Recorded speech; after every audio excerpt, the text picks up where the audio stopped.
All right, let's dive in. We're going to cover a massive 365-year story here. It's an epic tale about the collapse of one great Indian empire and, right from its ashes, the rise of an even bigger, more magnificent one. And the best way to think about this whole period is with this really powerful metaphor. Imagine a huge dam that just bursts. The water scatters everywhere. Then it's rebuilt, bigger and stronger than before. But eventually, it starts to crack under its own immense pressure. That right there is the story of Mughal India in a nutshell. So, here's how we're going to break this down. We've got 5 parts. First, we'll look at that shattered landscape when the dam bursts. Then, we'll see the patchwork of powers that pop up. After that, how a brand new empire is forged. Then, a really fascinating part, the clashing legacies of 2 key emperors. And finally, we'll watch as those first cracks start to show up in the foundation.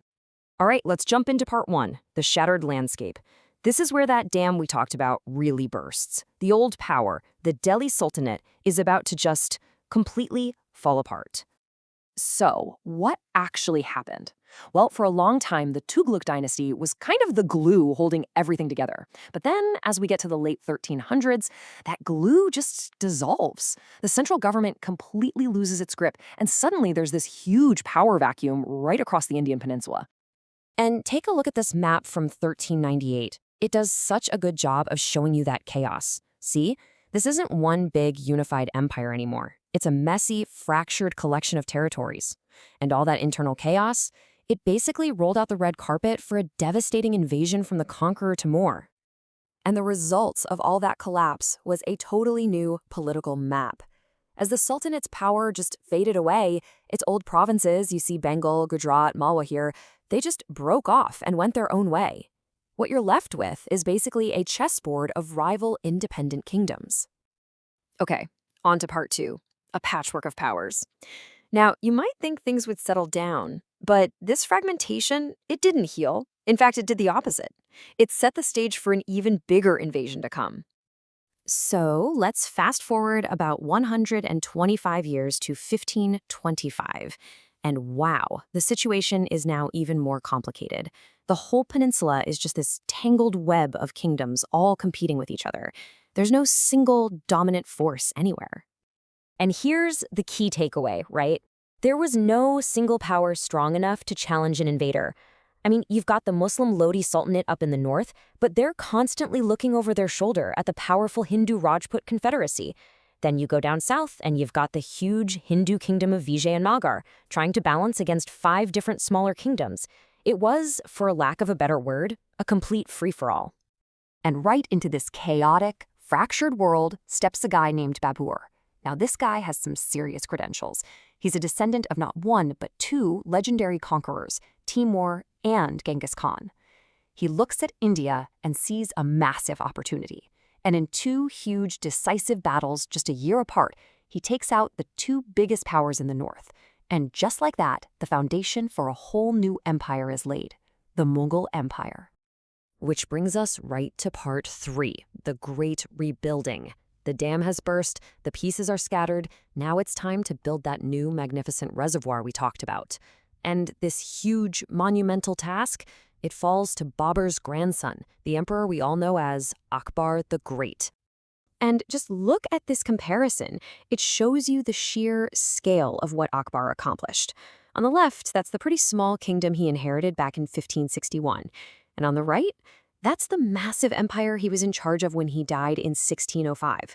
I mean, the growth is just staggering to look at. But here's the thing about Akbar. He wasn't just a conqueror. He was an organizer. Think about it. How on earth do you govern a territory that massive? His solution was to structure it all into 15 distinct provinces, which were called subas. This created a really durable, lasting framework for the whole empire. But even conquest and smart administration don't tell the whole story.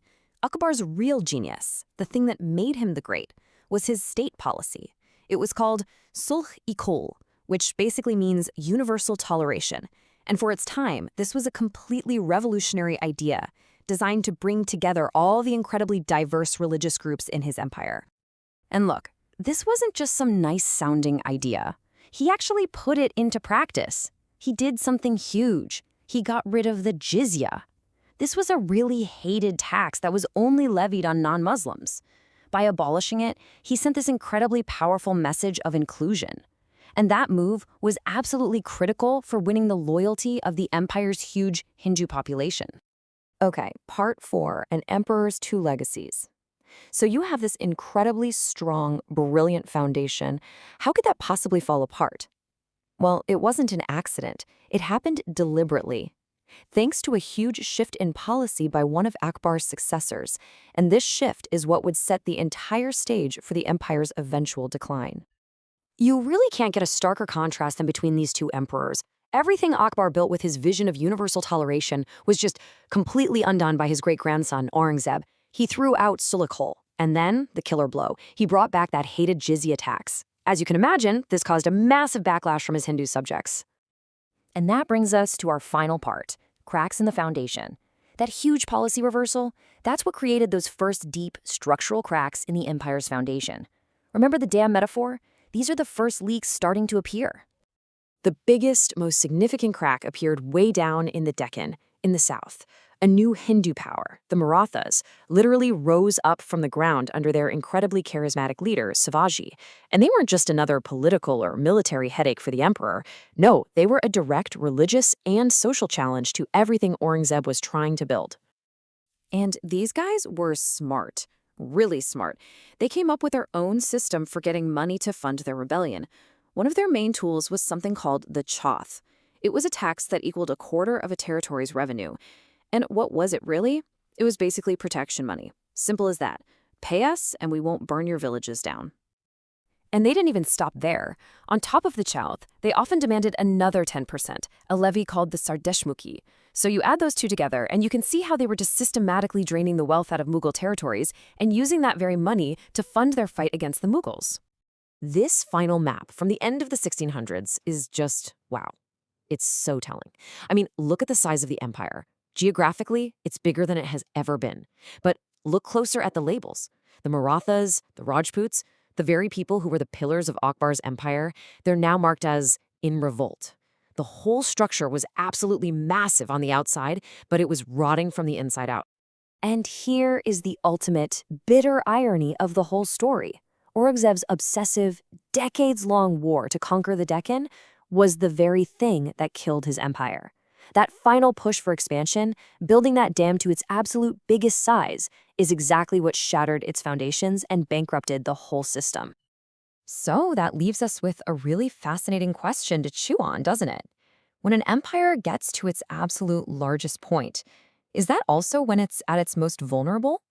Does reaching the peak of power paradoxically mark the beginning of the end?